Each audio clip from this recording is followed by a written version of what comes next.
You mean I can be better? you know? Mm. So somehow along the way of personal development, I fell in love with the whole idea of physical transformation, physical development, because just like every other young guy who doesn't want to look big and strong and muscular and confident, right?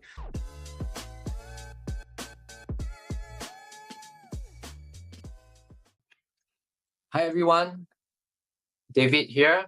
It's my pleasure to have Preston with me today. So why did I invite Preston?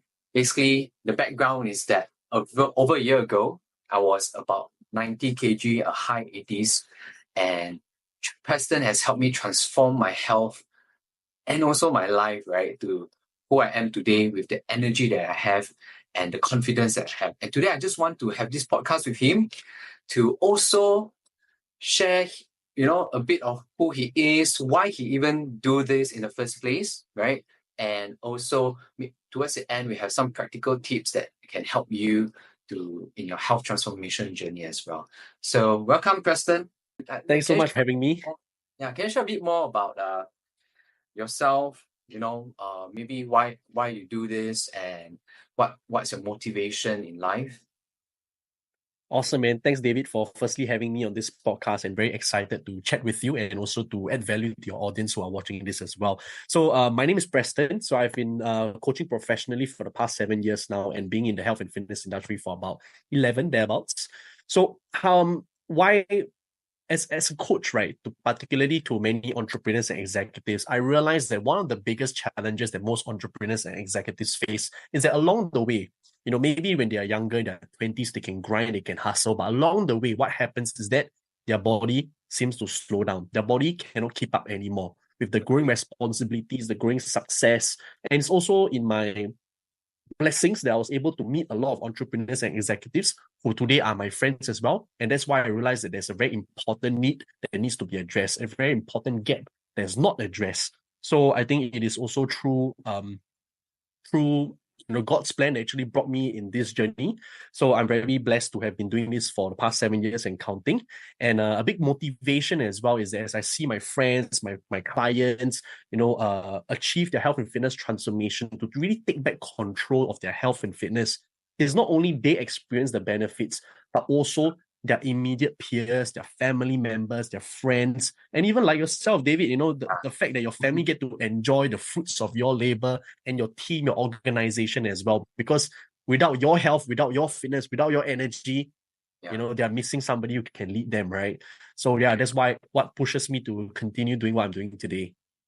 So today, besides talking about health part, right? I would like to understand a bit more like your perspective of life, right? I think that you share a lot online on health tips and all this, but who Preston really is, right? Maybe I start with this thing, right? That I I I'm I still keep what Preston gave me the first time when I signed up as his man with his project, right? It's called the Preston project, and I really felt that sincerity that Preston has. And just share a few things that he wrote. One thing he said that the journey ahead will require me to level up. It may even be challenging, but the best part, I'll be here with you every step of the way. Trust the process. Let's press on together. I think, uh, as a coach, right? Basically, maybe you can share a bit more like how do you have this motivation to even do this? I am a coach myself for financial planning, and it is very challenging to really be with someone every step of the way. And it definitely must. Do you have a story like what motivate you to be so committed to what you do? So, growing up, I never really felt confident about who I was as a person, right? Okay. Of course, one of my coping mechanisms back then was that I was a class joker. I used humor to cover up my insecurities, right? Mm. And at the same time, I like to think that I'm very empathetic to the point that even though I was very insecure, getting bullied, getting ostracized, made fun of, I also happened to be the listening ear to a lot of my friends. So I think that also helped to foster that level of empathy to people around me. And along the way, as I started to grow up, right, I came across the whole idea of personal development. I was Mm. like, oh, you mean I can be better? you know? Mm. So somehow along the way of personal development, I fell in love with the whole idea of physical transformation, physical development, because just like every other young guy who doesn't want to look big and strong and muscular and confident, right? So that Yeah. was the very start of my journey. Although Mm, at the same time, I do recognize looking back, it was a little superficial.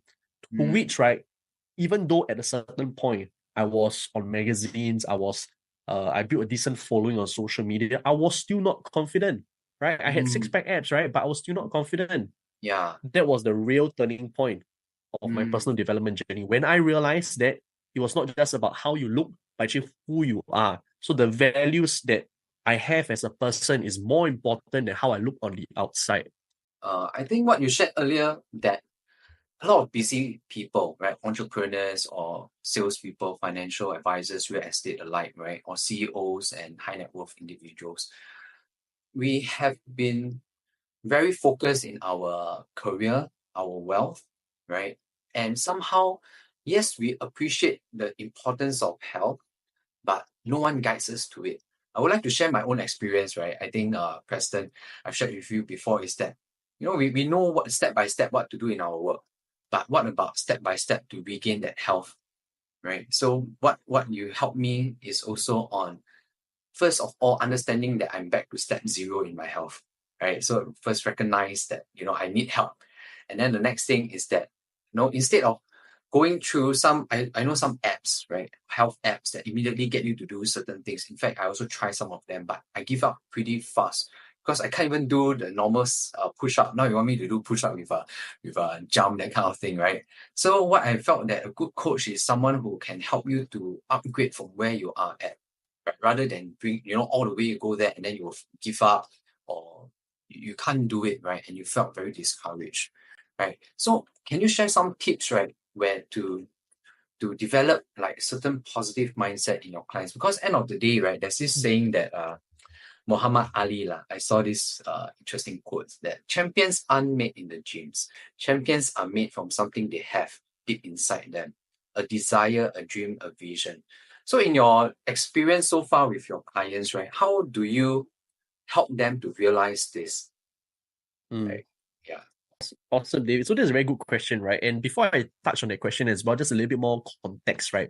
So just Mm, now you asked me as well, how do I continue to do this and stuff? So okay. me having experienced something similar allows me to empathize your situation even better. Like even I like to think that life has its plans for me, right? To increase my level of empathy for clients as the years goes by.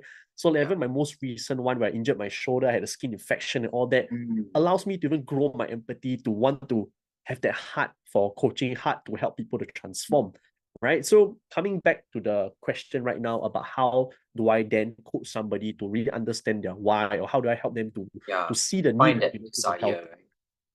find that desire, right? Wow. So end of the day, if we can actually break it down into three layers of changes, right?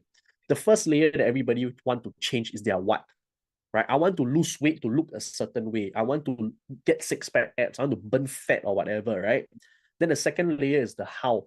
Oh, okay. So now that I want to burn fat, I will then change my diet. I will go for a run. I'll go for this. I'll Mm, do that. I go classes. I use the app.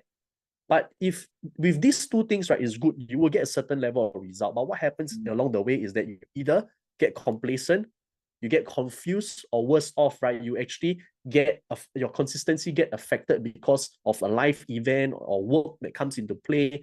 And what happens? You fall off track, you fall back to square one, right? So mm, the defining thing that allows you to actually want to transform and actually keep that transformation, right, is the last layer of change, right? And that is your identity, your why. okay. So in the coaching process as well, Mm, as we have more conversations, and one thing why people don't follow apps after a while is that there's no level of accountability and support. yeah. The thing that people say like, oh, AI will take your jobs and everything. I think AI cannot replace human touch, Yeah. So coming back, I think that when it comes to the identity portion is super important.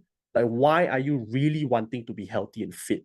Like, Mm, maybe we even ask you back the question, right, David? yeah. So after going through like so many different methods out there from like Yeah. juicing, fasting, diets lah, apps lah, Yeah. what was it that flipped the switch for you, man? Yeah. Wow. That's why I think I'm very appreciative of the work that you do. It's because, like you said, it's true, right? There's a lot of information out there, AI or Google, name it, right? But application is always the issue. And the next thing is the why. For example, many times I was just sharing with someone just morning, right, that if I'm just here for a 3 months program, for example, I keep on doing things that I am not comfortable doing. I push myself all the way. After 3 months, I achieve it, right? You would likely rebound. But the first thing is that you reminded me about my whys, right? Is to be able to be at the top of my game in my work, be the top of my game, in my family, and also in my life, right? So that's my why, right? My family, my kids. And because of that, it kind of pushed me through this whole thing. And right now, the interesting thing is that after 6 months, right? Now 6 months after the program, I'm still maintaining my workout. Last time I don't even work out. So I still work out 3 times a week. And I felt it's very interesting that a good coach can do this, right? Is that they help you to personalize and customize steps that is easy for you to follow first, right? So you empathize with me, my difficulties. Like I told you that, I can't find time to work. Then tell me, what, just try a shorter time first, right? Try to make things easy, and then we slowly step up the game. I think that is what is very very helpful if you have a good coach, right? Yeah, And yeah, I love that, right? So I think that that's the difference between having like a coach or mentor and having like an instructor, right? I mean, yeah, I used to be an instructor or just a mm, personal trainer, right? But right, I think it's not for everyone, right? yeah, I think end of the day is your own individual context. So yeah, the real answer is that it depends. It depends. So okay, nonetheless, in my experience, I realized that having a coach is actually a game changer. Someone who has been there, done that, continue to help people to achieve the results that you want on a regular basis. So in this podcast, we also want to talk about wealth, right? So health and wealth. So in wealth wise, right, like how is your journey in health and wellness influence your approach to financial well-being? Because and also like what's your view about wealth? Maybe you can share a bit more.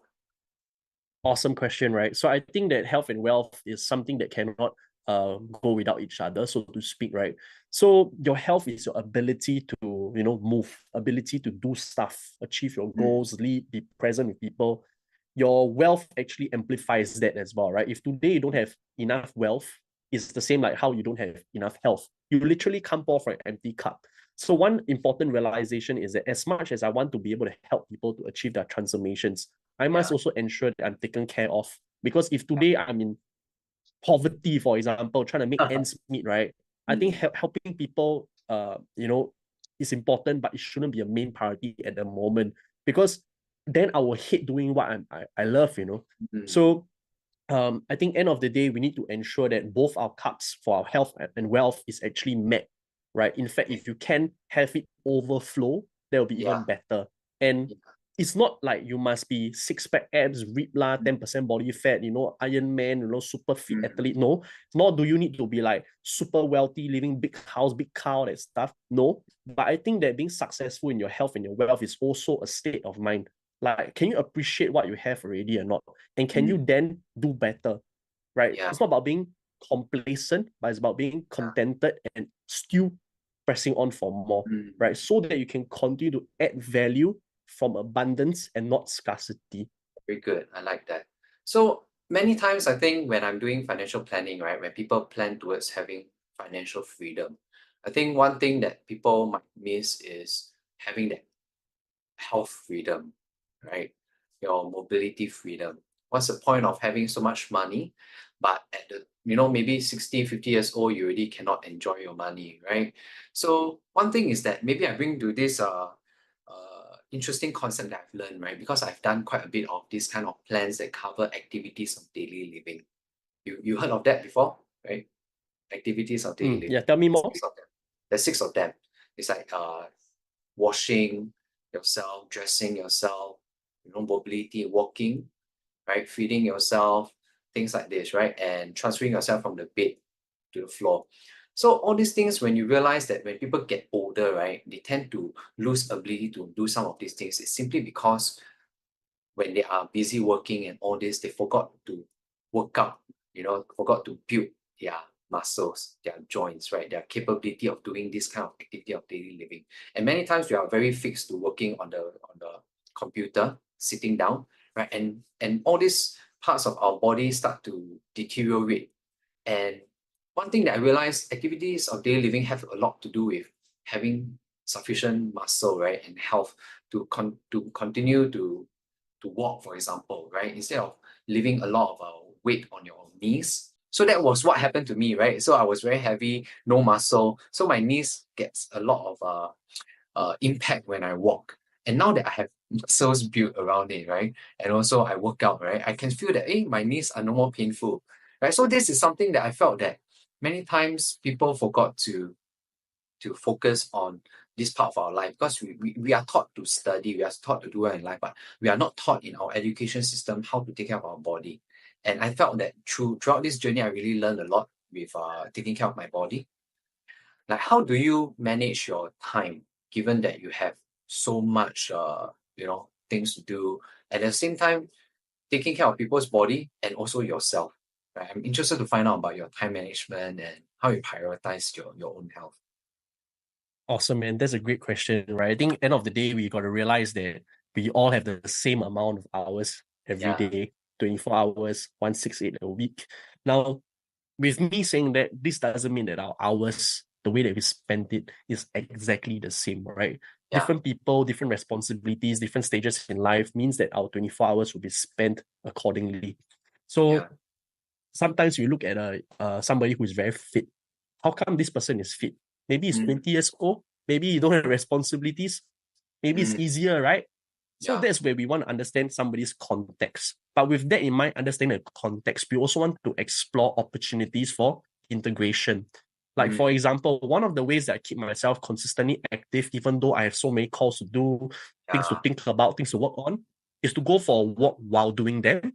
Or even in like on a very household setting, where I go and buy groceries for the family, right? I'll go and walk to and walk and come back. And during that walk, I also like talk to my clients, I listen to podcasts. So I find opportunities to integrate stuff together. Good point. But of Integration. course, integration is one thing, right? Then the next thing, of course, is planning. Planning according to your priority. I mean, as entrepreneurs or people in general, everything is important, right? But I think it's really, really crucial to take some time off to go and write down, detail down all the activities they need to do, and then afterwards prioritize it accordingly. So what I really like to use, right, is the Eisenhower matrix, right, of importance, right? So that way, all I'll do is I brain dump everything, write down everything already. Then afterwards, I put it down into the different matrix. So that way, it allows me to focus my time, my energy on what is truly important, what is urgent, and to just remove what is not. So and the last point is also to pace yourself, right? Because there's so many things they want to achieve in our life, but this doesn't mean it needs to be now, right? When is the right time, so to speak? Can you pace yourself accordingly, in seasons, maybe in quarters or months, rather than trying to rush to do everything now? Because you rush to do everything now, you do a slipshod job of it, or you might even just burnt out, or you might just hate the whole process. Rather, you pace yourself so you enjoy the journey, right? So that's how I approach time. Maybe you can share a bit more, like, what are your struggles in throughout this time, and how do you face it and overcome it? Awesome question, David. So I think one of the challenges that I was facing a while ago, right, is the idea of success. I think being in an environment where I get to meet a lot of successful people, like even yourself as well, right? I tend to accidentally fall into a space of comparison. I'm like, hey, wow, how come he can achieve this so fast? How come he has this and that? While I don't have. So that allowed so with that realization, right, I wanted to address it. So I spent a good part of 2023 just really focusing on myself as to who I want to be, what kind of person I want to be. So in fact, while at the start of the year in January, everybody was rushing to post a Facebook update, right, about how successful that 2023 has been, record highs and all that, right? I actually went the other way, right? My business revenue went down by 50%. But instead of being down about it, I was actually really happy, right? Why? It's because I really identified what it really means to be truly successful. So is it really the riches? Is it really the revenue? Is it really the materials? Not really, but I boiled it down into 5 aspects of success, right? Based on the acronym SPIES, right? So one thing that I do, right, regularly, ever since last year, is also to have a therapist. not to say that I got like, wow, a lot of dark problems or whatever, but I think that iron sharpens iron, right? As somebody who says that I want to help people to be the best version of themselves, I also need to walk the talk to become the best I version agree. of Yeah. myself. Cannot pour from an empty cup, right? So with that being Yeah. said, right, the 5 things that it means to be successful, the first one is your social. So socially, are you successful? Do you have like friends around you? And of course, this is very subjective, whatever that means to you. So socially, P, physically, are you physically successful? Do you have the body, the capability to bring you from places to places, right? Mm. I, intellectually, are you challenging yourself? Career-wise, are you doing your best, right? Intellectually. Mm. E is emotionally, are you able to overcome certain problems? Are you emotionally self-aware? And then S will be spiritual. The last one is spiritual, right? So spiritually, are you also successful? Do you have a faith or not? Do you have self-awareness or not? Right. So a lot of times, or in fact, for last year, right, I realized that despite me being successful in my first few letters, the S was missing, right? Spiritually, I felt very empty, right? So yes, I was helping people and all that, but hey, there's some part of me that has that lack. So that also started off the whole therapy journey, and eventually I found a higher calling. I have faith right now, so that helps. That helps. So Yeah. when I look at success these days, I think it's to look at it from a very holistic lens, right? Yeah. So as I approach my new year 2024, I want to approach it from a very holistic perspective. I think what I really appreciate is that when you share the 5 different types of success, I think that that's very true. Many times you only see what is the outside, but whether they have good relationship and all these things is actually a very crucial part of being happy as well, right? And on the spiritual side, I think I'm personally also I felt that it's not that when we talk about spiritual, sometimes we feel that you must be holy, all these things, but it's just simply acknowledging that we can't do it all. I felt that's for me, right?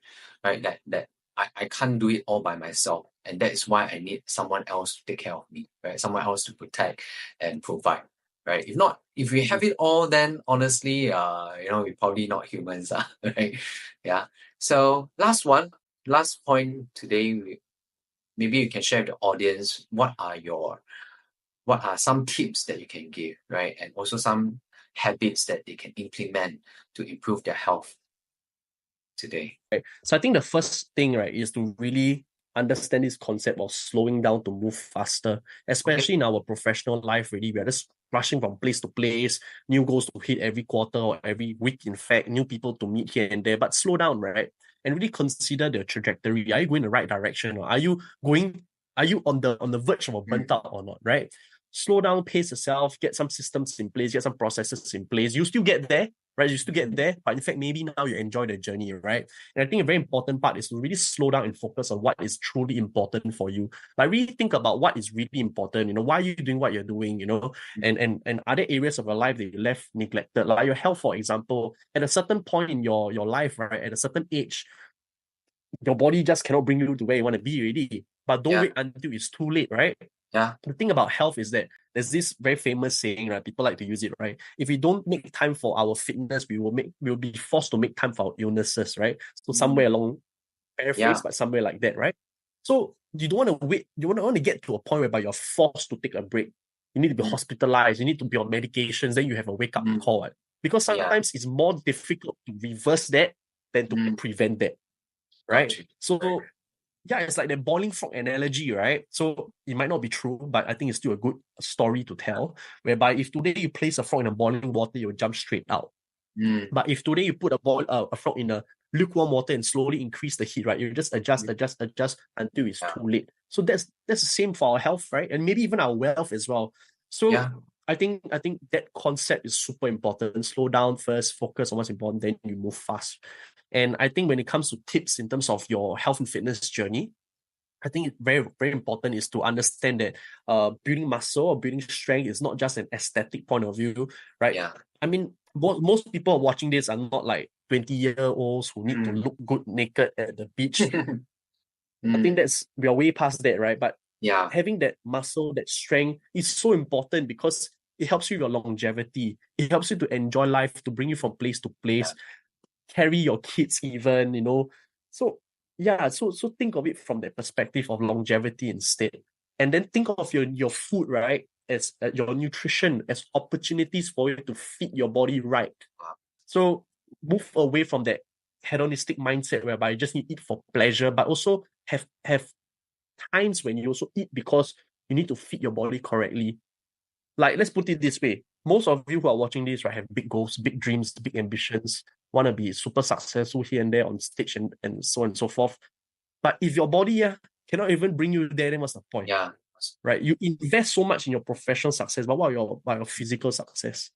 Yeah. I think to acknowledge that before a big I say life-changing event, right? I think that's a challenge, right? Most people when they want to change, it's probably a bit too late, right? So today, that's why I did this podcast, right? To also connect with my audience and my clients as well, to not to forget as you are bulking up your bank account, remember to tone your bodies as well, right? And yeah, so I think that's about it. Thank you for your time, Preston.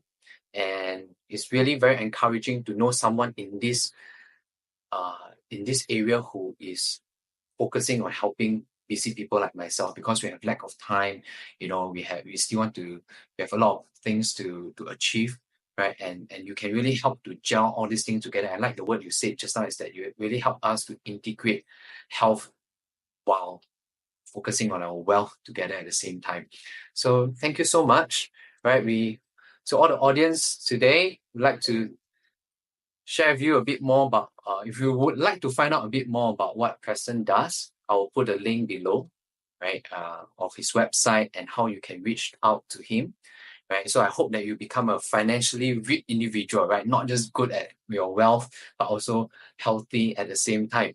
And last but not least, if you like this video, please click like. If you love it, share with your friends and comment below, right? What are your challenges as you are working towards your health? And I believe Preston and I, we will be more than willing to share some tips. And also, please subscribe to this channel. Thank you so much. And